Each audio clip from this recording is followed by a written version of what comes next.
नमस्कार दोस्तों। Welcome to be natural farm. मैं भूमिहार ब्राह्मण हूँ और पता नहीं क्यों मुझे जो मंदिर की घंटी बजाने से जो बैलों के गले में लगी घंटी है उसकी साउंड मुझे बहुत अच्छी लगती है। आप वापस आते हैं मोदी जी के फेवरेट प्रोजेक्ट मधु क्रांति पर। इस क्रांति में बहुत सारे क्रांतिवीर शामिल हैं और वो सारे लोग अब थोड़े से फ्री हो गए हैं क्योंकि उन्होंने अपनी मस्टर्ड क्रॉप की हार्वेस्टिंग कंप्लीट कर ली है और हरियाणा, पंजाब और राजस्थान की मस्टर्ड का फ्लोरा फोना अब सीड पॉइंट पे है। यानी कि जो मधुमक्खियों का काम था और हमारे मधुमक्खी पालकों का काम था वो काम लगभग मस्टर्ड क्रॉप से पूरा हुआ। अब वो अपने नए फ्लोरा फोना पर पलायन कर रहे हैं और कुछ क्रांतिवीर अपनी उस क्रांति को अलग अलग तरीकों से उस क्रांति में अपने एक तरह से पसीना बहा रहे हैं। हम भी उसी क्रांति का हिस्सा हैं और जैसे हमारे एक क्रांतिवीर राजेश जाखड़ जी लगे हुए हैं इस मधु क्रांति के जो बारीक तथ्य हैं उनको बताने के लिए वो बहुत मेहनत कर रहे हैं और हम भी उन्हीं के साथ में एक दूसरे एंगल से उस क्रांति का हिस्सा बने हुए हैं। तो हम क्योंकि टेक्नोलॉजी भी जानते हैं और साइंस का भी हमने ज्ञान हासिल किया, तो उसी ज्ञान के आधार पे हमने जो उस क्रांति में हिस्सेदारी लेने का जो तरीका अपनाया है वो तरीका थोड़ा सा अलग है। तो आज उसी अंडरस्टैंडिंग से मैं आपको अपने उस क्रांति के अंदर अपनी हिस्सेदारी को शामिल करता हूँ। पिछले कुछ वीडियोस में हमने हनी के फैक्ट्स, हनी की हार्वेस्टिंग के फैक्ट और जिस एपीकल्चर के प्रोसेस के बारे में कई सारी वीडियोस हमने डाली हैं और बीच में हमने विराम लिया था क्योंकि वो वक्त हनी हार्वेस्टिंग का था और वो सबसे ज़्यादा जो प्रोडक्शन का ग्राउंड हमारा मस्टर्ड का है तो उसमें ज़्यादा वक्त बीत रहा था। इस वीडियो में मैं मधु क्रांति के जो साइंटिफिक और ग्राउंड रियलिटी है उसके बारे में थोड़ा सा और मैं कुछ फैक्ट साझा करूंगा। सबसे पहले क्रांति को समझते हैं। हम क्रांति की जरूरत क्यों पड़ती है? तो एक क्रांति मार्केट ड्रिवन होती है, जिस क्रांति को मार्केट डिजाइन करती है और उस क्रांति में जो बदलाव लाना है वो मार्केट ड्रिवन होता है। यानी कि जो उद्देश्य है वो मार्केट का होता है। एक एग्जांपल से मैं इसको क्लियर करता हूँ। जब ग्रीन रेवोल्यूशन आया था तो वो क्रांति क्या किसान की थी? तो हमारी समझ में वो क्रांति किसान की नहीं थी, वो मार्केट के प्लेयर्स की क्रांति थी जो सीड पे काम कर रहे थे। और जब सीड पे काम उन्होंने शुरू कर दिया था तो उसकी सीडिंग वो बहुत पहले कर चुके थे और जब सीड प्रिपेयर हो जाता है तो उस सीड को मार्केट तक पहुंचाना होता है और उनके लिए मार्केट थी किसान। और किसान तक उन्हें बीज पहुंचाना था। जो किसान का जो बीज था, जो वो रोटेशन पे उसी बीज को भूमि में डालता था और एक दाने से वो 100,000 दाने बनाता था। वो उसका एक जो सस्टेनेबल मॉडल था उसको तोड़ना था मार्केट को। तो उन्होंने नए सीड्स इंट्रोड्यूस किए ये बता करके कि इससे आपकी जो क्रॉप है या जो आपकी फार्मिंग है वो यील्ड बढ़ेगी और उससे आप एक तरह से दिन दुगनी रात चौगनी तरक्की करेंगे। तो उस क्रांति को आज कई साल हो गए हैं और उन 50 साल के जो दौरान कभी वो किसान की हालत में सुधार नहीं हुआ।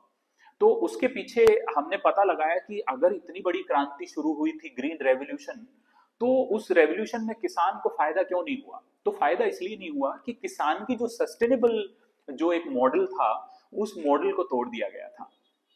ऐसे ही उसके अंदर जो प्रोड्यूस था उसकी रिफाइनमेंट का के प्रोजेक्ट्स उसके साथ लाइंड अप थे, वो भी मार्केट के थे। तो जो किसान मस्टर्ड के बीज से ऑयल एक्सट्रैक्ट करता था खुद से और अपनी जो बाजार जाने की जो जरूरत थी उसको बहुत मिनिमाइज करके चलता था और इस तरह से किसान का घर बार एक सस्टेनेबल मॉडल पे चलता रहा। लेकिन उस सस्टेनेबल मॉडल को तोड़ने के लिए जो रिफाइनमेंट का जो एक हमारे दिमाग में जो भूत सवार किया कि चीजें रिफाइंड होनी चाहिए, चाहे वो शुगर है चाहे वो आपका ऑयल है। तो अब उस रिफाइनमेंट के पीछे क्या स्टोरी थी, उसके लिए हमारे क्या हेल्थ बेनिफिट जुड़े हुए थे और जो हमारा सस्टेनेबल मॉडल था वो आज कहाँ स्टैंड करता है, ये आप खुद से रिव्यू कर सकते हैं। मैं अब एक नई क्रांति जो कि स्वीट रेवोल्यूशन, एक मधु क्रांति है, उस क्रांति में पहली बार ऐसा हुआ है कि उस क्रांति के अंदर किसान शामिल हुए हैं और वो मार्केट ड्रिवन नहीं है। क्योंकि वो मार्केट ड्रिवन नहीं है तो इस क्रांति में मार्केट के लोग ही सबसे पहले उसको अपोज करेंगे। अब उन फैक्ट्स को मैं टेक्निकली आपके सामने साझा करना चाहता हूँ। तो हमने ये समझ लिया कि जो भी रेवोल्यूशन आता है वो मार्केट ड्रिवन है या फिर ग्राउंड से ड्राइव हो रहा है, यानी कि जो ग्राउंड पे जो रिक्वायरमेंट है उससे जुड़ा हुआ है। तो मधु क्रांति है वो किसानों की क्रांति है, जो लोग एक सस्टेनेबल फार्मिंग चाहते हैं, जो लोग नेचर के हर एलिमेंट को सुरक्षित रखना चाहते हैं, और खास करके जो बीज है उसको हम प्रिजर्व करना चाहते हैं, बीज इन एवरी फॉर्म। मैं खाली एक सरसों या फिर हमारे जो फसलों के बीज की बात नहीं कर रहा हूँ, वो इंसानी जो बीज है या जीव जगत में सभी तरह के बीज की बात कर रहा हूँ मैं। तो उनमें बीज भी आती हैं। तो अंग्रेजी में जो बीज है, हम उसके दोनों अनुवाद को अगर देखें तो हिंदी में बीज और अंग्रेजी में बीज है, और वो दोनों कैसे इंटरकनेक्टेड है बीज से, उसकी बात हम आगे आने वाले टाइम में करते जाएंगे। तो मैं वापस अपने मधु क्रांति के मॉडल पे आता हूँ, और उसका वो मार्केट ड्रिवन नहीं है, उसको मैं आपसे साझा करना चाहता हूँ। तो ये मेरे सामने बहुत तरह के हनी हैं। इनमें से एक कलर, एक टाइप आपको ऐसा लगेगा कि जो आपने पहले कभी देखा हुआ है, और वो टाइप कलर के आधार पे डिसाइड हुआ था। उस टाइप को बाजार में उतारा गया था एक एक सोच के साथ में कि हमें जो हनी की पिक्चर और हनी का जो इमेज हमारे दिमाग में है, वो इमेज उन्होंने पुराने ग्रंथों से पकड़ा होगा या फिर किसी पुराने शहद से पकड़ा होगा। लेकिन अगर हम एक ताजा शहद की बात करें और असल शहद की बात करें, तो हमें उसे टेक्निकली समझ करके ही, और उसके जो टेक्निकल फैक्ट्स हैं उनको रिलेट करके हम समझ पाएंगे। तो पहली मैंने बात की कलर की।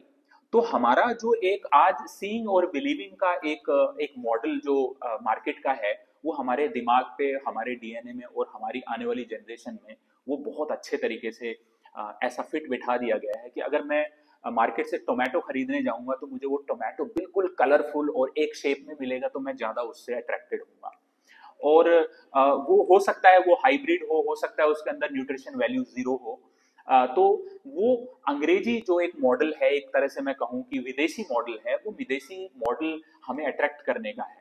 और ये हमेशा से होता है, ऐसा नहीं कि नया हुआ है। पहले भी वो अट्रैक्शन, जैसे मैं एक रिफाइंड शुगर के जो बिल्कुल सफेद रूप को दिखा करके मैं जो जेगरी है, जो गुड़ है, जो हमारा बहुत पुराने टाइम से हम कंज्यूम करते थे मीठे की जगह, उसे प्रसाद समझ के खाते थे, उसको उस इमेज को तोड़ दिया उस सफेदी से। लेकिन हमें टेक्निकली उस सफेदी के जो फैक्ट्स हैं और वो कितने हमारी सेहत के लिए वो लाभदायक था, वो हमें आज रिफाइंड शुगर के फैक्ट्स को जान के पता चल ही गया है।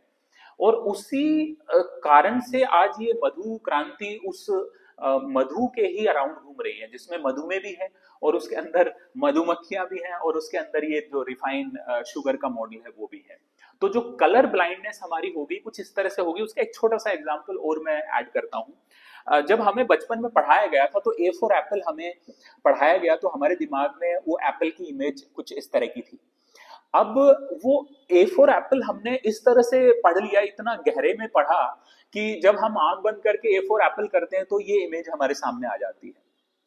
अब अगर मुझे इस दौर में अगर मैं एक हाइब्रिड सीड अगर मैं ये आपको दिखाऊं फ्रूट, तो आप बोलेंगे कि यार ये फ्रूट क्या है, ये तो हमें समझ नहीं आया, ये तो हमारे दिमाग में इसका इमेज ही नहीं है। तो अब है तो ये भी एप्पल ही, लेकिन हमारी जो इमेज जो हमें एक तरह से विदेशी जो मॉडल में हमें जो कलर का जो डेफिनेशन दिया था, वो डेफिनेशन बहुत बड़ा आधार नहीं था।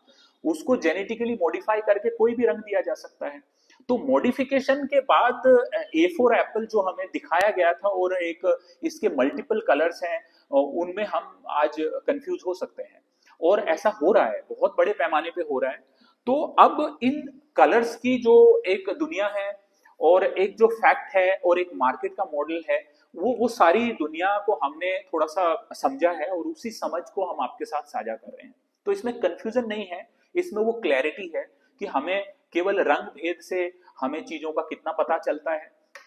तो ये जो हनी के भी रंग हैं, इनमें से इनके फैक्ट्स पे भी आएंगे। एक और छोटा सा एग्जांपल मैं बताता हूँ मार्केट के जो सप्लाई चेन है उसको क्लियर करने के लिए। जब मार्केट के अंदर कोई प्रोडक्ट आता है तो उसे उसकी जो मेन जो फीचर होता है उस प्रोडक्ट का, उस फीचर के साथ में वो प्रोडक्ट आता है। जैसे मैं अगर पपाया की बात करूं तो वो वाटर एलिमेंट को हमारी बॉडी में फिक्स करने के लिए और एक बहुत ही वाटर को कंटेंट करने वाला एक प्रोडक्ट है। अब ये मार्केट करना है क्योंकि इसके जो फीचर है वो हम तक पहुंचाने हैं, कंज्यूमर तक पहुंचाने हैं। लेकिन जब ये फार्म से निकलता है तो उस फार्म से इसकी क्या कंडीशन होगी और क्या कंडीशन होनी चाहिए, ये एक फार्मर बता सकता है। जब फार्मर को कहा जाता है कि चलिए आप हमारे लिए पपाया प्रोड्यूस कर दीजिए, आप हमारे लिए बनाना प्रोड्यूस कर दीजिए, और तो हमें फार्मर को पता है कि ये पपाया अभी खाने लायक नहीं हुआ है, इसको और पकना है अभी। लेकिन मार्केट की जो सप्लाई चेन है उसको फिक्स रखने के लिए जो मार्केट के लोगों को कहेंगे कि इसे कच्चा दे दीजिए, और क्योंकि जब पका के दोगे तो रास्ते में इसकी हालत खराब हो जानी है। तो पका हुआ जो प्रोडक्ट है वो अगर फार्म से निकले तो हमें उसके एक्चुअल जो गुण है जिसकी बात कर रहे हैं वो हमें पता चल पाएंगे। लेकिन इस तरह का जब फार्म से प्रोडक्ट निकलेगा तो इसकी जो कंडीशन होगी वो कंडीशन हमारे लिए किसी वाटर एलिमेंट से जुड़ी हुई नहीं होगी। ये जो प्रोडक्ट है ये इसे आप कुक करके पका सकते हो, इसे आग में पका सकते हो, लेकिन ये अभी पका हुआ नहीं है। इसी तरह से अगर मैं बनाना की कंडीशन देखूंगा तो जो फार्मर से जो बनाना निकलता है वो इस कंडीशन में नहीं होता कि उसको अगर आप पकाएंगे तो उसके लिए बहुत सारा केमिकल, बहुत सारा इसका प्रोसेसिंग रिक्वायर्ड है। और ये केवल इसलिए है कि अगर मैं इस कंडीशन में बनाना को लेके आऊंगा तो इसका जो सप्लाई चेन है वो सप्लाई चेन टूट जाएगा, क्योंकि इस कंडीशन में मैं इसको स्टॉक करके और उसका सप्लाई में नहीं दे सकता हूं, मार्केट में कंज्यूमर तक नहीं पहुंचा सकता हूं। लेकिन कंज्यूमर को यह समझना होगा कि ये प्रोडक्ट कहां पे आके पका है, ये बहुत इंपॉर्टेंट है। अगर बनाना की वैल्यू अगर आपको देखनी है तो जो बनाना जितना मैक्सिमम स्टार्च वैल्यू जनरेट कर सकता है उसके अंदर, जितना मैक्सिमम पेड़ पर पक सकता है, उतना उतना वैल्यू हमें पेड़ से ही मिल सकता है। उसे समय से पहले पेड़ से जुदा करके और अगर हम किसी भी केमिकल का एप्लीकेशन करके उस प्रोडक्ट को हम खाने लायक करेंगे तो वो प्रोडक्ट उस वैल्यू का नहीं होगा। इसीलिए आज एक नया मॉडल जो हम फार्म टू प्रोडक्ट का मॉडल जब हम बात कर रहे हैं तो उसका मतलब यही है कि फार्म से एक प्रोडक्ट निकला, फार्म से उसको जो मैक्सिमम जो वैल्यू मिलनी है वो वैल्यू मिली और उसको सीधा कंज्यूमर तक पहुंचा दिया जाए। तो जो स्टॉकिस्ट है, जो सप्लाई चेन का मॉडल है, उस सप्लाई चेन के मॉडल में अगर हम देखें तो जो बीच में जो एलिमेंट्स हैं, तो एक एलिमेंट जहां से ये प्रोड्यूसर है और ये फार्मर है, और इस फार्मर के बीच में यहां तक हमारा कंज्यूमर है जो हमारा कस्टमर है। इस बीच में जो ये सप्लाई चेन है कंज्यूमर तक पहुंचने का, इसके बीच में एक प्रोडक्ट के साथ क्या क्या खिलवाड़ हो जाता है, उस प्रोडक्ट के साथ क्या क्या उसकी डेफिनेशन बदल जाती है, मैं उस डेफिनेशन पे बात कर रहा हूं। तो अब सीधा फार्म टू कंज्यूमर यानी फार्म टू प्रोडक्ट जो मॉडल है, उस मॉडल को लाने के लिए हमें क्या चीजें समझनी है कंज्यूमर को, वो बहुत इंपॉर्टेंट है। तो कंज्यूमर को वो टेक्निकल चीजें समझाने के लिए हमने उस टेक्निकलिटी को खुद समझा और फिर हम वो कंज्यूमर को समझाने की कोशिश कर रहे हैं। तो मुझे अभी तक के जो एग्जांपल्स हैं उन एग्जांपल्स में मैंने ये बताने की कोशिश करी कि फार्म में एक प्रोडक्ट किस लेवल पे आना चाहिए प्रोडक्शन के और फिर वो मार्केट होना चाहिए।